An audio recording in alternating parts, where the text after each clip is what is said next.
আসসালামু আলাইকুম প্রিয় দর্শক, আশা করি আপনারা সবাই ভালো আছেন, সুস্থ আছেন। আমার বাগানে আজকে আমি আপনাদের দেখাবো আদা চাষ করতে গেলে অনেকগুলো কাজ থাকে। তার মধ্যে মোটামুটি একটা উল্লেখযোগ্য কাজ হলেন আপনার গাছের গোড়া বেঁধে দেওয়ার কাজ, অথবা একই সঙ্গে সার প্রয়োগ। এটা আমার দেখতেছেন আদা গাছ। মোটামুটি এই আদা গাছের গোড়ায় থেকে আমি মাটি সরাই দিছি, কারণ আমি এখন আপনার সার প্রয়োগ করব, প্লাস আল বেঁধে দেব। দেখতেছেন মোটামুটি এখান থেকে অনেকগুলো কুশি বের হওয়া শুরু করছে। এখন সার দেওয়ার উত্তম সময়।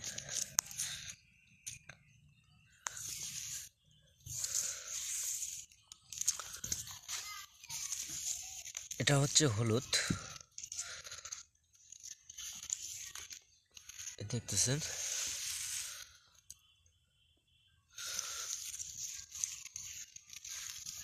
আমি মাটি সরাই দিচ্ছি। আমি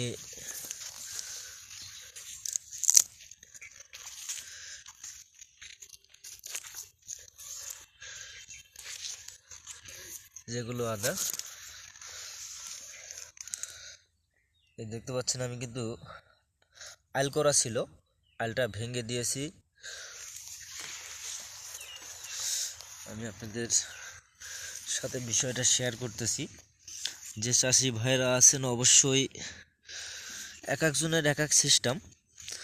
তো আমি কারোর কাছ থেকে শিখিনি, আমার নিজের জ্ঞানে, নিজের পদ্ধতিতে আমি আদা আর হলুদ চাষ করতেছি।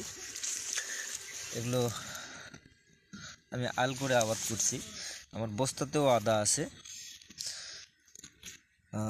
বস্তার আদার ভিডিও দেওয়া আছে, সবাই দেখে নেবেন যদি জানার ইচ্ছা থাকে বা শেখার ইচ্ছা থাকে। দেখতেছেন আদার কুশি নিচ্ছে, এই যে। তো যাই হোক, এখন আমি যে সার প্লাস জৈব সার প্রয়োগ করব আপনাদের সাথে আমি শেয়ার করব। আমি এখানে কি কি ব্যবহার করেছি।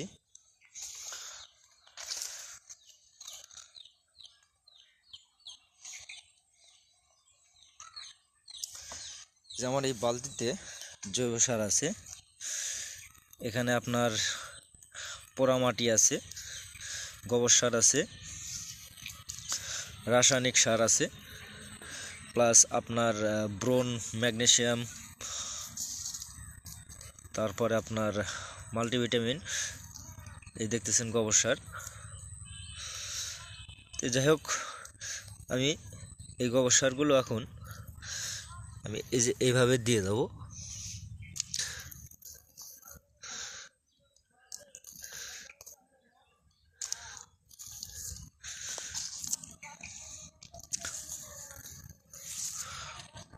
মোটামুটি এইভাবে যখন দিয়ে